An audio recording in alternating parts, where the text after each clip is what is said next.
Colleagues, there is something, I keep coming back to it. There is something about this moment that is extremely significant.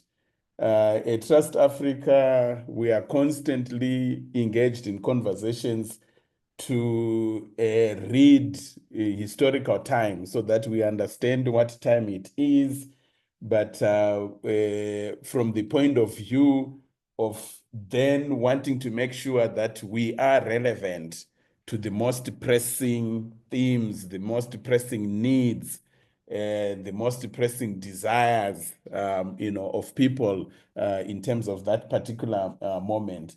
There is a lot that is going on, but I think the short way to summarize it is that we are at a moment where we are seeing the end of one big historical wave that have defined the global political, social, economic, cultural reality.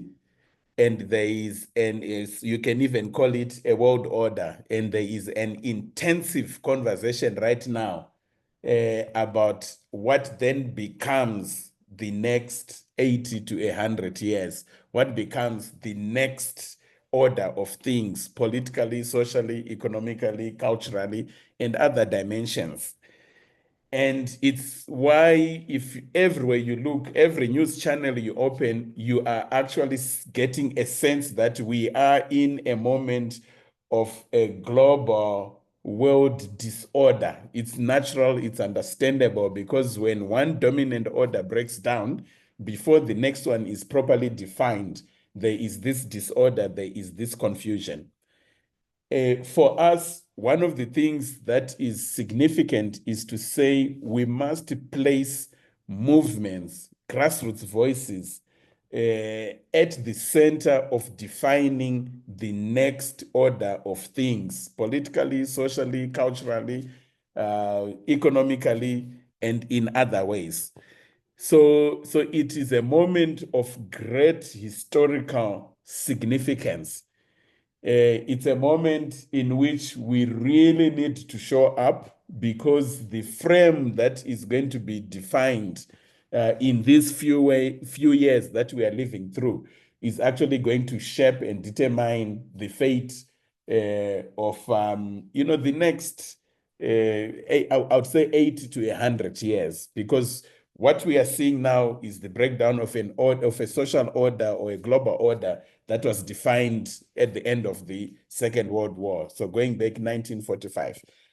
So I'm bringing that in to say, as we get into these conversations, there is something about the historical significance of this moment that really needs to color our conversations, our engagements. I usually say to people, it's important to read historical time, because can you imagine if you were on the Titanic and you were focused on teaching people the etiquettes of fine dining when you're about to hit an iceberg? It simply means there's a lack of vision, and we are not seeing the most important thing to be doing at that particular time. So we are at that moment where we really need to be thinking big. We really need to have historical ambition. We really need to be investing ourselves in trying to shape the next big cycle in terms of the global order. That's the historical task that is on our shoulders, and not many generations have that privilege or that responsibility. So it really gets us to look with unvarnished eyes on the question of power.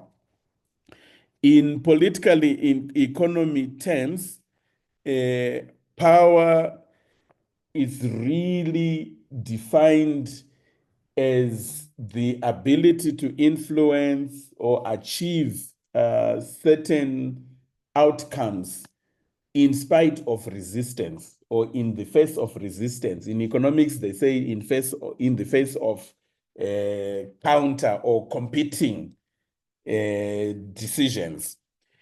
So we have seen that if you really look at what is currently happening, the engagements that we are seeing even at a global level, you have to be aware of the power that you are holding for you to be able to shape and define the pathway to the future that you believe most represents, the values that you hold dear, the vision that we hold. It's no longer a situation where you can just think of power in moral terms. I think everyone has been seeing what has been happening between the US and Ukraine, where you'll find people at the White House actually saying, yeah, Zelensky will be here next week, even before he has agreed that he's going to be here. There's a certain rawness to power that is experienced in a moment when there's this great struggle and this great contestation to shape the future. That doesn't happen in normal times. The US was able to be the shapers of the world order that is coming to its exhaustion now, because the objective basis of their power in 1945 was that they owned 80% of the world's money. The US money was gold at that particular time. You could exchange currency for actual gold. And the US was holding 80% of the gold's reserves, of the world's gold reserves. The US was more than 50% of the global economy. They were the most powerful of the world's militaries. So all of these things defined an objective basis of power that then allowed the US to say, look, we will have the IMF based in Washington, D.C., the United Nations based in New York City, the World Bank also based in D.C., and the governance arrangements will be this way. Like, you define it in your interest because there's an objective basis of power for you. So for us, when we say we are also architects of the future, I think this question of what power are we bringing into the equation becomes really critical. And for me, the significance of our conversation today and the road that we are going to be walking together towards the Baraza in Accra, as it is coming up, is really looking at how do we build movement power so that it has a significant influence in the equation that is in the shaping of the future, the question that is, really before us. Without thinking about the power that we hold, there is, it's almost like we want our dreams for the future to be pitted into existence. And I don't think that's really how history flows. Ebrima talked about the old movements, and he cited the question of the labor movement. The labor movement at its height knew that their power was in withdrawing their labor, where after 48 hours, you start to see reports that say $2 billion have been lost. This particular system is no longer operating. This is no longer happening. It's an objective basis of power. So we really need to be thinking, critically when we say the power of movements. What is the objective basis of our power beyond the moral rightness of our position and what we advocate for, our visions? What is that which we are bringing into this equation that will not be ignored? So it's not a question that we can answer immediately, but it's something that we really need to be thinking critically. But for us, convening the African Social Movements Baraza is also an acknowledgement to the fact that the different isolated movements and the different isolated struggles that we are all engaged in can converge into a massive continental force that can actually shape not only the future of the continent, but also impact these discussions that are happening at a global level. So it's an extremely significant moment for us to be engaging and talking about movement power So, of course, as we go into the Baraza, we are looking at, we know there's a lot that is already happening in our different communities, in our different countries, and some of it we're going to be hearing from the people who are on the panel this afternoon. We are really looking at how do we amplify some of what we know to already be happening, especially in terms of grassroots strategies that work. And the grassroots is important here because we are thinking about a social base to the advocacy that we are involved in, to the issues that we are championing. And you cannot talk of a social base without thinking grassroots. You cannot build a social base from a briefcase. So, Ashley, if you are there, I hope you are capturing some of these things for our tweeting. You cannot build a social base from a briefcase, and people have talked of briefcase organizations, right? So we're really looking at what can we share in terms of some of the grassroots work, the big movements that we have seen and how they've actually impacted our communities and our society. Look at Feeds Must Fall in South Africa, End SARS in Nigeria, La Lucha in DRC. I'm happy Dek is with us today. He's going to share something. Yenama in Senegal, and you know, many other examples that we can cite. There's something that we have seen that changes the whole equation when you mobilize at the grassroots level and you are able to demonstrate, you know, this social base. But we are also, beyond amplifying grassroots strategies, we are also really thinking about, if you followed from the first African Social Movements Baraza, second African Social Movements Baraza, and now it has always brought in activists, thought leaders, and funders. And this question of funders and funding is significant. And we're looking at how do we bridge that divide between movements and funders and communities. How do we move from transactions to accountability, for example, or even solidarity? How do we have that conversation in terms of bridging this divide? So the good thing is that we already have significant interest from both movement leaders and movement formations and funders, and we think this is a very significant conversation for us to have. We're also looking at the question of how do we even begin to reimagine resources? One of the biggest things that is happening in this moment is the shift in the funding landscape.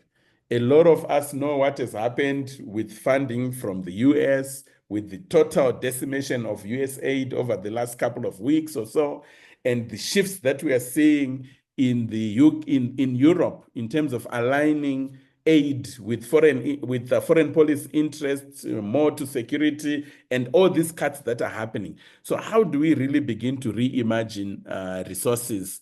And even thinking about it beyond money, to think about, you know, knowledge, to think about care, to think about, you know, creativity.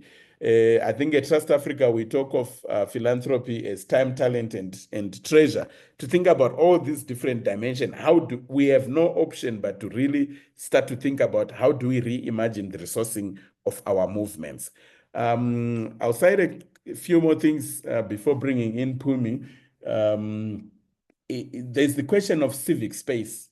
This affects us all, regardless of what we are working on, whether you are working on natural resource governance, on mining. If in South Africa, you know that it's very dangerous to be an activist that's looking at bringing about justice in the mining sector. Just Google after this webinar the number of assassinations of activists that have taken place in terms of activists who are working to bring about justice in the extractive sector. But we are seeing this closure of civic space affecting us, whether you are working on environment, on climate, on democracy, on human rights, on technology. The minute you start to say things that question those who are holding power, there is this reality of the shrinking of civic space. So we're also looking at how do we really start to have a conversation that says, regardless of what you're working on, how do we defend and open up the civic space? We want to have conversations amongst movement leaders in terms of sharing tactics, of organizing under difficult circumstances. I'm happy again, Dek is here. I was having a conversation with Dek last week that I hope he will share when he comes in. He's from the DRC, and there's an active war. He's from Bukavu, the city that most of you would know was recently, taken over. So what does it mean to be a movement leader and organizer in the context of a full-blown conflict and civil war? How do we look at the question of arts, specifically looking at culture as resistance, arts and culture as resistance, healing? How do we center care as a radical act? So I'm happy to even share that there will be a whole track and a whole space at the Baraza that's just looking at care and healing, with amazing facilitation and support to movement leaders to actually maybe for the first time look at such issues at a level that we've never looked at them before. So this is just a tester or a teaser of what we can begin to think about and expect in terms of some of what we are thinking about the Baraza. But the good thing is that this moment allows us to also get ideas from everyone who's in the space, from you all, in terms of what this road to the Baraza should look like. At the end, we are going to come back with a call to you all, a call to action on the road to the Baraza. But I hope in the course of the conversations, we'll also hear from you in terms of what call you are making to all of us as organizers. And the very last thing that I'll say is that as Trust Africa, we are but just one small component of the organizers. We are organizing the Baraza in collaboration with movement partners across the continent. And some of them are featured today. We are going to be having another webinar in the 4th week of March, where some, more of them will be featured. So yeah, we would be very keen to hear what your own call to the organizers for the Baraza is. But one of those most important co-organizers for this Baraza is Just Associates. And I would like at this particular moment to invite my dearest comrade, Pumi, to come in and give her own few words in terms of why this moment and what you can begin to expect as we walk together on this road to the Baraza. Thank you very much, and over to you for me. Pumi, please.